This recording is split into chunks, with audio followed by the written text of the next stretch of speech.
C'est cette question maintenant. Est-ce que l'on peut contester le port du masque obligatoire au prétexte que ces masques sont trop chers?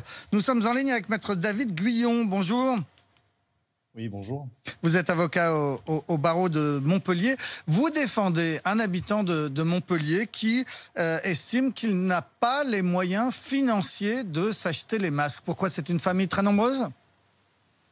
Effectivement, mon client est un père de famille de 5 enfants qui est marié et pour qui l'obligation du port du masque dans les espaces publics ouverts à Montpellier représente une vraie charge financière.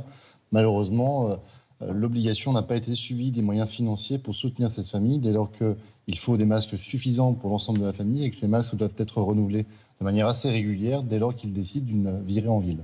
Alors, il a fait les comptes, je crois. Il estime que donc cette famille de 7 personnes, si on utilise 2 masques par jour, ça fait 14 masques par jour. À la fin du mois, ça fait combien?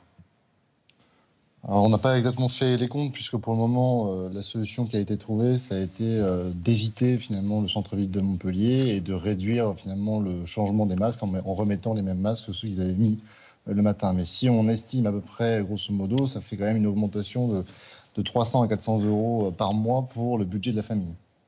Alors, votre recours sera examiné par la justice au début du mois de septembre? Oui, tout à fait. Il y a une audience qui a été fixée le 10 septembre 2020. L'objectif de cette audience, c'est de demander la suspension des effets de l'arrêté préfectoral. La suspension, ce qui signifie que donc on met fin à l'obligation du port du masque dans les espaces publics ouverts et seulement dans les espaces publics ouverts. Alors, l'autre solution, ce serait de fournir des masques gratuits à ceux qui ne peuvent pas se l'offrir, non?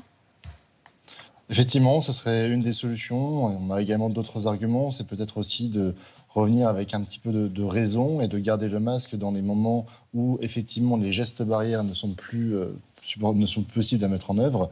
Aujourd'hui, vous avez une application générale et absolue du port du masque dans l'ensemble du centre-ville de la ville de Montpellier. Or, si vous êtes sur la place de la Comédie, donc qui est la place la plus importante de la ville de Montpellier, à 17h un samedi après-midi, et si vous y êtes à 6h du matin un dimanche matin, bien entendu, la fréquentation du monde n'est pas du tout la même, et pourtant, vous devez, dans les deux situations, porter un masque.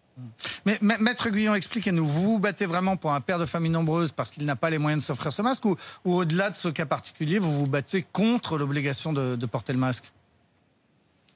Alors, à la base, je me bats donc pour mon requérant qui, bien entendu, cette mesure représente un coût financier extrêmement important.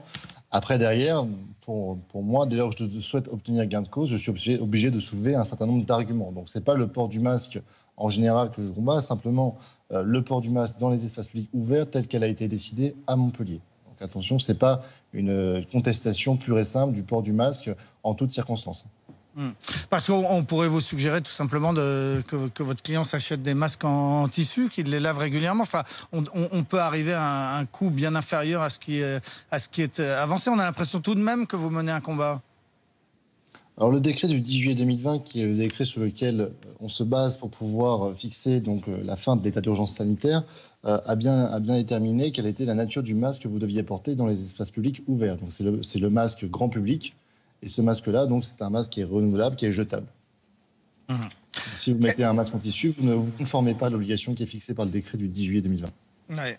Et au-delà, donc, vous battez contre ce que vous appelez une restriction des libertés.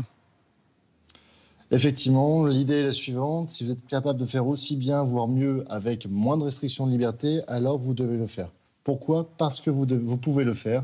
Et parce que nous sommes en démocratie, la liberté est la règle, l'interdiction doit être l'exception.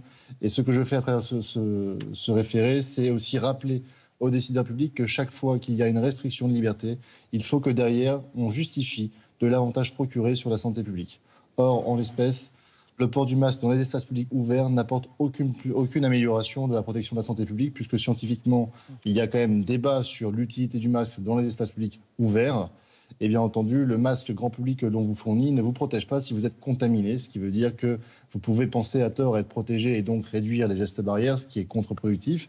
Et surtout, vous allez contraindre un certain nombre de personnes à remettre régulièrement le même masque, puisque le coût financier de cette mesure est quand même relativement important.